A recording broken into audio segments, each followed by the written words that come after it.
ان الذين كفروا سواء عليهم اانذرتهم ام لم تنذرهم لا يؤمنون.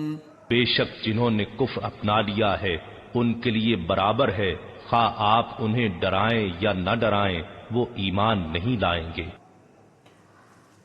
اوکے، سو اس آیت میں ہمیں یہ بتایا جا رہا ہے کہ جنہوں نے کفر اپنا لیا ہے ان کے لیے برابر ہے، خواہ آپ انہیں ڈرائیں یا نہ ڈرائیں وہ ایمان نہیں لائیں گے.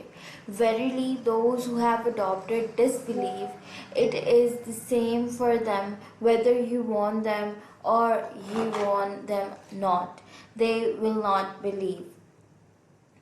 تو اس آیت میں اللہ پاک یہ کہہ رہے ہیں کہ جو مطلب کفر کے راستے پہ آ گئے ہیں بالکل، اور ان کے دل سے اللہ تعالیٰ نے نیکی کا راستہ ختم کر دیا، تو وہ جو ہے آپ ان کو ڈرائیں، آپ ان کو سمجھائیں، آپ ان کو بتائیں کہ نہیں یہ غلط ہے، وہ اسی راستے پر رہیں گے.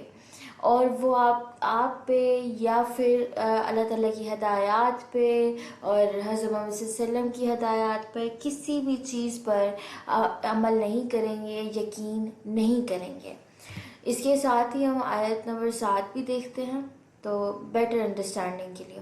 ختم اللہ علی قلوبہم وعلی سمعہم وعلی ابصارہم غشاوہ وَلَهُمْ عَذَابٌ عَظِيمٌ.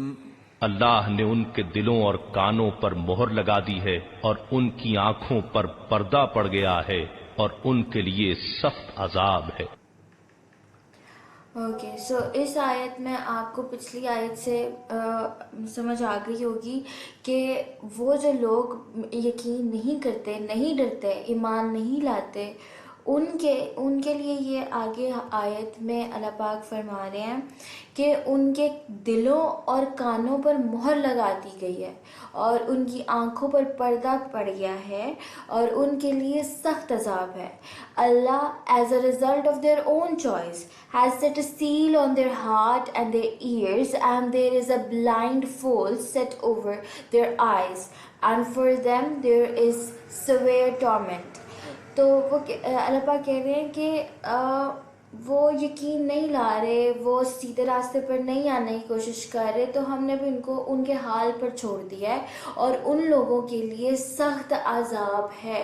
سو اسی لیے ہمیں کوشش کرنی چاہیے کہ ہم اپنے راستوں کو، اپنے طور طریقوں کو اللہ تعالیٰ کی ہدایات کے مطابق کر لیں، تاکہ اللہ پاک اس عذاب سے، کہ ایک تو وہ ہدایت کا ذریعہ، ہدایت کی جو روشنی ہے وہ ہمارے دل میں سے نہ ختم ہو، کہ ہمارے دل میں وہ جو گلٹ ہوتا ہے کہ یار نماز نہیں پڑھی ہے تو اپ سیٹ سا بندہ ہوتا ہے تھوڑا سا، وہ والا گلٹ ہونا بہت بہت بہت ضروری ہے.